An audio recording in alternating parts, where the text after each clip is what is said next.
দর্শক, আমন্ত্রণ জানাচ্ছি চ্যানেল 24 এর নিয়মিত আয়োজন সারা বাংলা অনুষ্ঠানে। আপনাদের সাথে আছি আমি শুভঙ্কর। আপনারা জানেন যে এই অনুষ্ঠানটিতে আমরা সাধারণত আপনাদের আশপাশের নানা সমস্যা, সম্ভাবনা, প্রতিদিনের ঘটনাচিত্র এইসব বিষয় নিয়ে কথা বলে থাকি। আজকে তারই আলোকে কথা বলতে যাচ্ছি। সামনে একদম চলে এসেছে যে উপজেলা নির্বাচন, সেই বিষয়টি নিয়ে কথা বলতে যাচ্ছি। 10 মার্চ থেকে শুরু হচ্ছে প্রথম ধাপের উপজেলা পরিষদ উপজেলার নির্বাচন। সেখানে এবার হচ্ছে 4টি বিভাগে এই নির্বাচনগুলো হতে যাচ্ছে: রংপুর বিভাগ, রাজশাহী বিভাগ, সিলেট এবং ময়মনসিংহ বিভাগ। এবং এগুলোর মধ্যে কিছু ভাগ রয়েছে। তবে এরই মধ্যে প্রথম ধাপে 87টি উপজেলায় নির্বাচন হবার কথা থাকলেও নির্বাচন কমিশনের তথ্য অনুযায়ী আমাদের কাছে যে তথ্য রয়েছে তাতে 10টি উপজেলায় এরই মধ্যে বিনা প্রতিদ্বন্দ্বিতায় চেয়ারম্যান প্রার্থীর আসলে কোনো প্রতিদ্বন্দ্বী পাওয়া যায়নি। তারা আসলে বিনা প্রতিদ্বন্দ্বিতায় নির্বাচিত হতে চলেছেন বলে ধারণা করাই যাচ্ছে। সেক্ষেত্রে 77টি উপজেলায় নির্বাচন হবে আগামী 10 মার্চ। তো এই বিষয়ে আমাদের রাজশাহী থেকে আমাদের যে রিপোর্টার রয়েছেন আবরার শাহের, তিনি আমাদেরকে যেই একটি রিপোর্ট পাঠিয়েছেন তাতে তিনি জানিয়েছেন যে রাজশাহীর 9টির মধ্যে 8টি উপজেলায় প্রথম ধাপে নির্বাচন হবে। তবে এর মধ্যে 2টিতে বিনা প্রতিদ্বন্দ্বিতায় চেয়ারম্যান পদে নির্বাচিত হয়ে গেছেন। আর কোনো উপজেলাতে নেই বিএনপির প্রার্থী। এটি একটি বড় বিষয় যে এবার জাতীয় ঐক্যফ্রন্টের পক্ষ থেকে কিন্তু নির্বাচন বর্জন করা হয়েছে। তারা কোনো ধরনের কোনো নির্বাচনে অংশ নেবেন না। সেক্ষেত্রে আসলে সেরকম শক্ত কোনো প্রতিদ্বন্দ্বী ছাড়াই আওয়ামী লীগ বিভিন্ন জায়গায় প্রার্থী দিয়েছে। এছাড়া 14 দলের বিভিন্ন জোটে 14 দলীয় জোটের যে মিত্র দলগুলো রয়েছে তাদের থেকে বিভিন্ন প্রার্থী রয়েছে। সেসব জায়গা থেকে মূলত হচ্ছে প্রতিদ্বন্দ্বিতা হওয়ার কথা রয়েছে। নাগরিক সমাজ বলছে যে সব ধরনের অংশগ্রহণ না থাকায় ভোট ঘিরে মানুষের আগ্রহ কম। প্রথমে এই বিষয়ে একটি প্রতিবেদন দেখে আসি। 2টি পৌরসভা আর 16টি ইউনিয়ন নিয়ে একসময়ের রক্তাক্ত জনপদ হিসেবে পরিচিত বাগমারা উপজেলা। রাজশাহীর বড় এ উপজেলায় জেএমবি অধ্যায় শেষে এখন অনেকটাই শান্তির সুবাতাস। কদিন পরই এ জনপদে উপজেলা পরিষদের ভোট। ব্যানার পোস্টার চোখে পড়লেও নির্বাচন নিয়ে খুব একটা উৎসাহ নেই সাধারণ মানুষের। তারপরও ভোটারদের চাওয়া, যিনি নির্বাচিত হবেন মনোযোগ দেবেন অবকাঠামো ও সামাজিক উন্নয়নে। ভোটের আমেজ খুব ভালো হচ্ছে না। প্রতিবার যেরকম ভোট হয় ওরকম সিস্টেমের ভোট এবার বোঝা যাচ্ছে না। কাজ বাজ এখানে হয়নি। আমার এখানে যেখানে কথা দিয়েছিল একটা কাজ রক্ষা করে পারেনি। এখানে রাস্তাঘাটের আরো অনেক প্রয়োজন, শিক্ষা প্রতিষ্ঠানেরও প্রয়োজন আছে।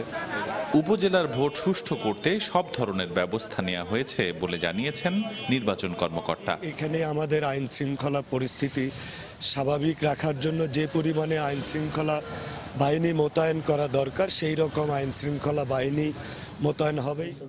তবে প্রশাসনিক জটিলতার কারণে উপজেলা চেয়ারম্যানদের কাজ করার ক্ষমতা খুবই সীমিত। এজন্য সরকারের কৌশল ও নীতিমালাকেই দুষছেন বিদায়ী চেয়ারম্যান। এখানে উপজেলা চেয়ারম্যান ভাবে কোনো নিজস্বভাবে একটা প্রকল্প দিয়ে বা তড়িৎ গতিতে জনগণের যে একটা সমস্যা সেটা চিহ্নিত করে দ্রুত তার সাথে ব্যয় করে এগুলো সমাধান করে এটা অনেকটাই আমরা সক্ষম হতে পারি। নাগরিক সমাজের প্রতিনিধিরা মনে করেন উপজেলা পরিষদকে স্বশাসিত ব্যবস্থার মধ্য দিয়ে এগিয়ে নিলে চেয়ারম্যানদের কাজের পরিধি বাড়বে। সদিচ্ছা থাকলে অনেকাংশে তারা কাজ করতে পারেন, এটি সত্য। তারপরও এই সংকটগুলো সমাধান করার দায়িত্ব কিন্তু সরকারের। কেন্দ্রীয় সরকার যদি মনে করে যে উপজেলা পরিষদকে একটি স্বশাসিত ব্যবস্থার মধ্য দিয়ে কাজগুলোকে এগিয়ে নেবেন, তাহলেই কিন্তু একটি উপজেলা পরিষদের চেয়ারম্যান খুব ভালোভাবে কাজ করতে পারে। এবার প্রথম ধাপে উপজেলা পরিষদ নির্বাচন হবে আগামী 10 মার্চ।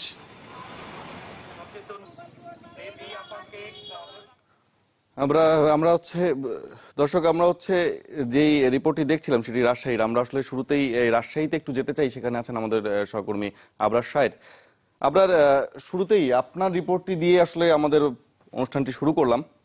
সেখানে যে বিষয়গুলো আপনি তুলে ধরেছেন তার মধ্যে সাথে আমি একটি বিষয় যোগ করতে চাই যে এইবারই প্রথম দলীয় প্রতীকে উপজেলা নির্বাচন হতে চলেছে। এই বিষয়টি আসলে কি ধরনের প্রভাব ফেলছে এলাকাতে, এটি প্রথম প্রশ্ন আপনার কাছে। শুরুতেই যদি বলি আপনাকে শুভ, তাহলে রাজশাহীর যে 9টি উপজেলা তার মধ্যে কিন্তু একটি উপজেলা স্থগিত রয়েছে ভোট, এবং বাকি 2টি উপজেলাতে উপজেলা চেয়ারম্যানরা অটোমেটিক কিন্তু তারা প্রতিদ্বন্দ্বী প্রার্থী না থাকাতে নৌকা প্রতীকের প্রার্থীরা সেখানে বিজয়ী হয়ে গেছেন। বাকি 6টি উপজেলা বাকি রয়েছে। দলীয় প্রতীকের কথা যদি বলি তাহলে এখানে সবচেয়ে বেশি প্রভাব পড়েছে নৌকার, কারণ বিনা প্রতিদ্বন্দ্বিতায় তারাই জয়লাভ করছেন এবং বড় দল যেটি বিএনপি ধানের শীষ সেটি কিন্তু আসেনি। এছাড়া অন্য বড় দল সেগুলো কিন্তু অংশগ্রহণ করেনি জাতীয় পার্টি ছাড়া। এবং সবচেয়ে বড় কথা হলো যে দলীয় প্রতীকে তখনই নির্বাচনটা এবং সাফল্যমণ্ডিত হবে এবং সবচেয়ে বেশি আলোচিত সমালোচিত হবে একসাথে প্রতীক নিয়ে নির্বাচনে অংশগ্রহণ করবে। কিন্তু আমরা বাগমারা বলেন, পুঠিয়া বলেন, গোদাগাড়ি যে জায়গাতেই গেছি আসলে মানুষের মধ্যে উৎসাহটা খুব কম এবারে, শুধুমাত্র একটি কারণে যে নৌকার এই একটি প্রতীকের দল এবারে নির্বাচনে অংশ নিচ্ছেন এবং এই প্রতীকের আওয়ামী লীগের যারা অন্যান্য প্রার্থী রয়েছেন তারাও যদি দাঁড়াতে চাচ্ছেন তাহলে বিদ্রোহী প্রার্থী হয়ে দাঁড়াতে হচ্ছে বা স্বতন্ত্র হয়ে দাঁড়াতে হচ্ছে। শুভ, আমরা এই মুহূর্তে দাঁড়িয়ে আছি গোদাগাড়িতে। আমরা আপনাকে একটু আরো বিশদে জানাতে চাই। এখন আমার সাথে যোগ দিচ্ছেন গোদাগাড়ি উপজেলার এখানকার সভাপতি যিনি মোহাম্মদ বদিউজ্জামান। তিনিও এবারে প্রার্থী হয়েছেন, তবে তিনি মনোনয়ন পাননি, বিদ্রোহী হয়ে স্বতন্ত্র হয়ে দাঁড়িয়েছেন। আমরা একটু তার কাছেই যেতে চাই যে আপনার কাছে আমার প্রথম প্রশ্ন, এই যে মনোনয়ন না পাওয়ার পরও আপনি দাঁড়ালেন বিদ্রোহী হয়ে, এর কারণ কি? বা আপনি সিনিয়র হয়েও কেন মনোনয়ন পেলেন না? যার ফলে কি দলে কোনো ধরনের প্রভাব পড়েছে বা আপনার কি দলে কোনো ধরনের দ্বিধা দ্বন্দ্ব সংকট রয়েছে কি? আসসালামু আলাইকুম। আসলে বিদ্রোহী প্রার্থী হিসাবে আমি এখানে দাঁড় হতে চাইনি। আমি আমার ৪৪ বছরের রাজনৈতিক জীবন সেটা আওয়ামী লীগেই, ৩০ বছর নেতৃত্বের জায়গায় রয়েছি গোদাগাড়ি উপজেলায়। আজকের আওয়ামী লীগ থেকে সকল সহযোগী সংগঠনের নেতৃবৃন্দ যা দেখছেন, সকল নেতৃবৃন্দই কিন্তু আমার হাতের গড়া। তাহলে আপনি মনোনয়ন পেলেন না কেন? মনোনয়ন পাওয়ার কথা আমার ছিল। মনোনয়ন বোর্ড, যেটা উপজেলা পরিষদ মনোনয়ন বোর্ড, এই বোর্ডে আমাদের আওয়ামী লীগের নির্বাচিত এমপি ওমর ফারুক চৌধুরী উনি ভুল তথ্য বা ভুল মেসেজ নমিনেশন বোর্ডকে অবৈধভাবে উপস্থাপন করেছেন, যা উনার একক স্বাক্ষরে, এবং সেটা আমার স্বাক্ষরও সেখানে নেই। ভুল তথ্য উপস্থাপন করে এক যুবলীগের সভাপতি, নতুন ছেলে, যে বিএনপির থেকে 2008 সালের 29 নির্বাচনের এক সপ্তাহ আগে আওয়ামী লীগে যোগদান করে, তাকেই নমিনেশন পাইয়ে দিয়েছেন। সেটা এখন একটি প্রশ্ন থেকে যাচ্ছে, যেহেতু বড় দলগুলো নেই সেহেতু নির্বাচন কি প্রতিযোগিতামূলক হবে বলে আপনি মনে করছেন? আমি যেখানে আওয়ামী লীগের সভাপতি, আমি যদিও আমার আনারস প্রতীক বা আমি স্বতন্ত্র প্রার্থী, আমার কারণেই সেটা নির্বাচন প্রতিদ্বন্দ্বিতামূলক নির্বাচন এবং সকলের অংশগ্রহণমূলক নির্বাচন হবে। তবে এখানে প্রতিবন্ধকতা সৃষ্টি করতেছেন ওমর ফারুক চৌধুরী, যেহেতু অবৈধভাবে অন্য পন্থায় উনি কারসাজি করে নমিনেশন দিয়েছেন, তার সেই নমিনেশন দেওয়া প্রার্থীকে অর্থাৎ নৌকার প্রতীককে বিজয়ী করার জন্য উনি উঠে পড়ে লেগেছেন এবং বিভিন্ন আচরণবিধি লঙ্ঘন করে জনগণের মধ্যে উনি ত্রাস সৃষ্টি করতেছেন এবং জনগণ যাতে এই অংশগ্রহণ না করে সেই মর্মে উনি বিভিন্ন জায়গায় বক্তব্য রাখছেন যে সবার ভোট দিতে যাওয়ার কোনো প্রয়োজন নেই। এরকম বক্তব্যটা আপনারা দেখেছেন গত কয়েকদিন আগে প্রথম আলো এবং অন্যান্য। আরেকটি প্রশ্ন, আসলে জয়ের ব্যাপারে আপনি কতটা আশাবাদী? আমি জয়ের ব্যাপারে 100% আশাবাদী। আমি এও বিশ্বাস রাখি, যেখানে বর্তমান ক্ষমতাসীন সরকার অর্থাৎ আওয়ামী লীগ সরকার এই স্থানীয় নির্বাচনকে কোনোভাবেই অন্যভাবে প্রভাবান্বিত করবেন না এবং স্বচ্ছ, পরিষ্কার, সুষ্ঠু, নিরপেক্ষ নির্বাচন হবে। এইটা আওয়ামী লীগ সরকারের উপরে আমি 100% যেমন বিশ্বাসী, সেই বিশ্বাসের জায়গা থেকে জনগণ যেহেতু আশাবাদী। আপনি আশাবাদী। অসংখ্য ধন্যবাদ আপনাকে। মোহাম্মদ বদিউজ্জামান যোগ দিয়েছিলেন গোদাগাড়ি উপজেলাতে, তিনি স্বতন্ত্র প্রার্থী হয়ে দাঁড়িয়েছিলেন, যদিও তিনি এখানকার উপজেলার তিনি সভাপতি আওয়ামী লীগের, এবং তিনি যেটি বলছেন যে নানাভাবে প্রভাবিত করার চেষ্টা করা হচ্ছে এবং সাথে সাথে তারা যারা স্বতন্ত্র প্রার্থী হয়ে দাঁড়িয়েছে প্রত্যেকটা উপজেলাতেই তারা কিন্তু আশঙ্কা করছেন যে যারা নৌকা প্রতীকে লড়ছেন এবারে মনোনয়ন পেলে তারা কোনো না কোনোভাবে নির্বাচনে প্রতিবন্ধকতা সৃষ্টি করতে পারে, এই ধরনের একটা আশঙ্কা রয়েছে। যদিও নির্বাচন কমিশন বলছে যে কোনো ধরনের অপ্রীতিকতা এড়াতে তারা কিন্তু সব ধরনের ব্যবস্থা নিয়েছেন এবং পুলিশ থেকে শুরু করে আইন শৃঙ্খলা রক্ষাকারী বাহিনী এখন পর্যন্ত সতর্ক রয়েছে। আমরা দেখেছি যে বেশ কিছু অভিযোগও জমা পড়েছে নির্বাচন কমিশনে এই নির্বাচনকে ঘিরে। তো এখন পর্যন্ত খুব একটা বেশি অস্থিরতা নেই কিংবা খুব একটা বেশি নির্বাচনের মাঠ গরম নয়, তবে নির্বাচন হতে যাচ্ছে আগামী 10 তারিখে। আবরার, আপনাকে অনেক অনেক ধন্যবাদ আমাদের সঙ্গে যোগ দেবার জন্য। দর্শক, আবরার সাহেব যোগ দিয়েছিলেন রাজশাহী থেকে এবং তার সাথে একজন স্বতন্ত্র প্রার্থীও ছিলেন। তিনি আসলে জানাচ্ছিলেন সেখানকার ভোটের চিত্র, ভোটের মাঠের চিত্র, যেটি 10 মার্চ নির্বাচন হতে চলেছে। এ বিষয়ে আরো কথা হবে, একটি বিরতি নিয়ে ফিরছি। দর্শক, আরো স্বাগত জানাচ্ছি সারা বাংলা অনুষ্ঠানে। আমরা আজকে কথা বলছি উপজেলা নির্বাচন নিয়ে। আপনারা জানেন যে উপজেলা নির্বাচন হতে চলেছে, প্রথম ধাপে উপজেলা নির্বাচন হতে চলেছে 10ই মার্চ এবং এটিতে 87টি উপজেলায় নির্বাচন হবার কথা রয়েছে। তার মধ্যে আসলে 10টিতে এরই মধ্যে বিনা প্রতিদ্বন্দ্বিতা প্রার্থীরা নির্বাচিত হয়ে গেছেন বলা যায়, কারণ আনুষ্ঠানিকভাবে ঘোষণা এখনো আসেনি। তো এই বিষয়ে কথা বলতে এই মুহূর্তে লালমনিরহাট থেকে আমাদের সঙ্গে যোগ দিচ্ছেন সহকর্মী মিলন পাটোয়ারি। মিলন, আপনি নিশ্চয়ই শুনতে পাচ্ছেন। একটি বিষয় দিয়ে শুরু করতে চাই যে আমাদের কাছে তথ্য রয়েছে যে লালমনিরহাটের পাটগ্রাম উপজেলাতে চেয়ারম্যান পদে এরই মধ্যে বিনা প্রতিদ্বন্দ্বিতায় তিনি নির্বাচিত হয়েছেন। তো এই বিষয়টিকে আসলে এলাকার মানুষ কিভাবে দেখছেন যে কোনো ভোট হলো না, তার আগে নির্বাচিত হয়ে গেল?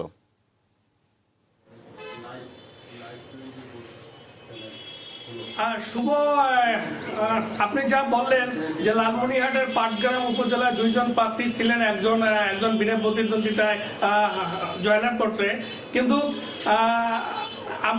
আমরা জানি যে এই কথাটুকু সঠিক না। এর কারণ এখন বিনা ভোটে জয়লাভ করেনি পাটগ্রাম উপজেলা, কারণ ওখানে শাহিনুর রহমানের নামে ওয়াজিদুর রহমান শাহিন এক প্রার্থী রয়েছে। উনি মহামান্য হাইকোর্ট থেকে তার প্রার্থীটা ফিরে পেয়েছে। ফিরে পাওয়ার কারণেই পাটগ্রাম উপজেলায় এখন 2 জন প্রার্থী উপজেলা পরিষদ নির্বাচন চেয়ারম্যান পদে প্রতিদ্বন্দ্বিতা আসছেন। আর একজন বিদ্রোহী আওয়ামী লীগ থাকতেছেন আর একজন আওয়ামী লীগ প্রার্থী থাকতেছেন। আর শুভ, লালমনিরহাট জেলার 9 লক্ষ ভোটার, এখানে 9,56,000 ভোটার 10 তারিখের প্রতীক্ষা রয়েছে, কিন্তু ভোটারদের জন্য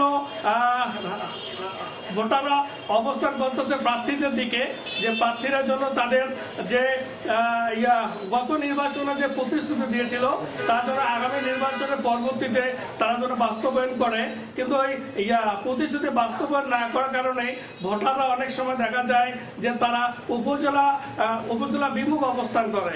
তা আমার সঙ্গে রয়েছেন এখানে মহিলা ফুটবল মার্কা নিয়ে প্রতিদ্বন্দ্বিতা করছেন লতিফা বেগম লাকি, ওনার মার্কা ফুটবল। তাহলে আপনার সঙ্গে কথা বলতেছি, আপনি কেন নির্বাচনে অংশগ্রহণ করতে চান? আমার নাম লতিফা বেগম লাকি, আমার মার্কা ফুটবল। আমার বাবা একজন মুক্তিযোদ্ধা। আমি নির্বাচন করতেছি। আমার তৃণমূল থেকে আমাকে জনগণ যথেষ্ট সাড়া দিচ্ছে এবং আমি যথেষ্ট সাড়া পাচ্ছি। আমাকে সবাই ভোট দিয়ে জয়যুক্ত করবে ইনশাল্লাহ, আমি এই আশা করি। এবং আমি তৃণমূল থেকে যারা অবহেলিত জনসাধারণ আছে আমি তাদের জন্য কাজ করে যাব, এবং বিশেষ করে মহিলারা যারা অবহেলিত আছে এবং মহিলাদের বয়স্ক ভাতা, বিধবা ভাতা, এগুলো আমাদের মাননীয় প্রধানমন্ত্রী শেখ হাসিনা দিচ্ছেন। আমি ওদের জন্য কাজ করে যাব এবং আমি বঙ্গবন্ধু কন্যাকে আমার জয় সুনিশ্চিত করব। শুভ, আপনি শুনলেন যে একজন মিলন, আপনি কি শুনতে পাচ্ছেন আমার কথা? মিলন, দলীয় প্রতীকেই প্রথম উপজেলা নির্বাচন হতে চলেছে। তো এই বিষয়টিকে এলাকার মানুষ কিভাবে দেখছেন যে প্রথমবারের মতো দলীয় প্রতীকে নির্বাচন বিষয়টিকে?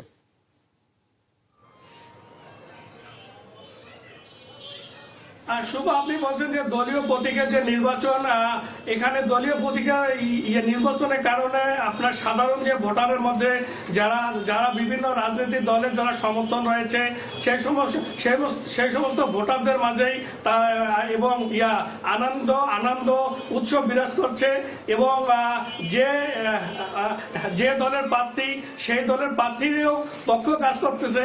তবে সাধারণ ভোটাররা একে সাধুবাদ জানিয়েছে যে দলীয় প্রার্থীদের তারা এবার উপজেলা পরিষদ নির্বাচনে অংশগ্রহণ করব। তবে লালমনিরহাট জেলায় এবার বিলুপ্ত ছিটমহলের যে মিলন, আপনাকে অনেক অনেক ধন্যবাদ আমাদের সঙ্গে যোগ দেওয়ার জন্য।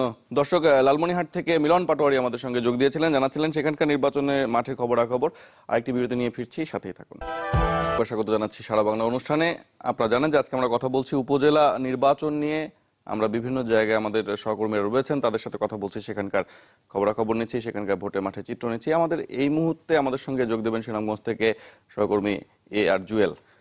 জুয়েল, আপনি নিশ্চয়ই শুনতে পাচ্ছেন। প্রথমে আপনার কাছে এক কথা জানতে চাই যে সুনামগঞ্জে ভোটের মাঠে চিত্র কেমন?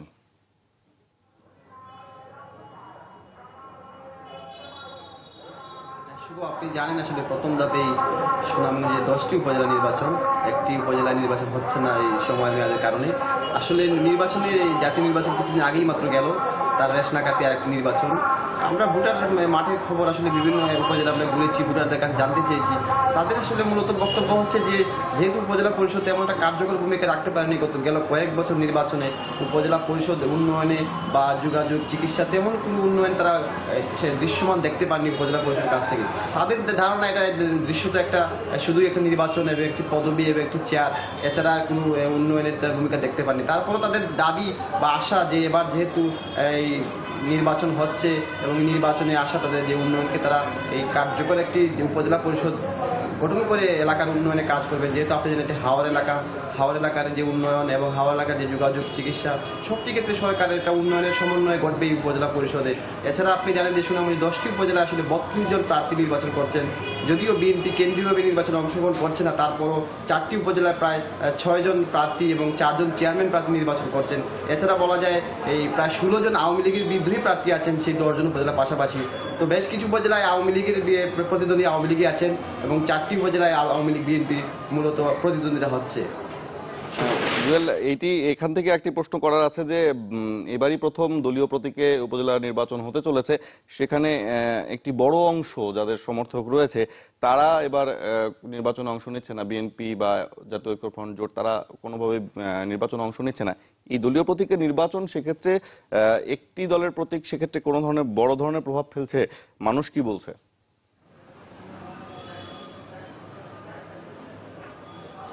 আসলে শুভ মানুষদের আসলে এই মূল কথা একটাই যে দলীয় প্রতীকে যেহেতু নির্বাচন হচ্ছে, যেই প্রতীকে নির্বাচন হোক যাতে উপজেলা পরিষদে কার্যকর ভূমিকা রাখতে পারে সেক্ষেত্রে যেই নির্বাচিত হোক। আর যেহেতু বিএনপি আসছে না, স্বভাবতই বলতে পারি যে নির্বাচনের আমেজ এবং উৎসব অনেকটাই কিছুটা এই বাটা রয়েছে। তারপরও দলীয় যে আওয়ামী লীগ যে প্রার্থীরা আছেন তাদের মূল প্রতিদ্বন্দ্বী তাদের আওয়ামী লীগ প্রার্থীরই। এছাড়া আসলে 4টি উপজেলায় যে বিএনপির যে 4 জন উপজেলা প্রার্থী রয়েছেন ইতিমধ্যে তাদের বহিষ্কার করা হয়েছে। সেই হিসাবে বলা যায় নির্বাচন আসলে এক পেশে অনেকটা হয়ে যাচ্ছে। তারপর তাদের ধারণা যে যেহেতু একটি দলে নির্বাচন হচ্ছে এবং দলীয় প্রতীকে হচ্ছে, আশা করেন যে ভোটাররা যে হয়তো ভবিষ্যতে যে এই উপজেলা পরিষদ কার্যকর কোনো ভূমিকা রাখবে হাওরের উন্নয়নে সামগ্রিক দিক দিয়ে। জুয়েল, আপনাকে অনেক অনেক ধন্যবাদ আমাদের সঙ্গে যোগ দেবার জন্য। দর্শক, AR জুয়েল যোগ দিয়েছিলেন আমাদের সঙ্গে সুনামগঞ্জ থেকে, জানাচ্ছিলেন সেখানকার ভোটের মাঠের চিত্র। উপজেলা নির্বাচন হতে চলেছে 10 মার্চ এবং এটিতে প্রথমবারের মতো দলীয় প্রতীকে নির্বাচন হতে চলেছে। যদিও একটি বড় অংশ এই বিরোধীদের বড় অংশ এই নির্বাচনে অংশ নিচ্ছে না, তবুও ক্ষমতাসীন দলের নিজেদের ঘরের কিছু প্রতিদ্বন্দ্বী রয়েছে এই তৃণমূলের নেতাদের মধ্য থেকে। এই তৃণমূলে তাদের এই প্রতিদ্বন্দ্বিতার আসলে ফলাফল কি হতে চলেছে সেটি আসলে 10 মার্চ বোঝা যাবে। সে পর্যন্ত অপেক্ষা করতে হবে এবং সে পর্যন্ত ভালো থাকবেন, সুস্থ থাকবেন। দেখা হবে আগামী পর্বে।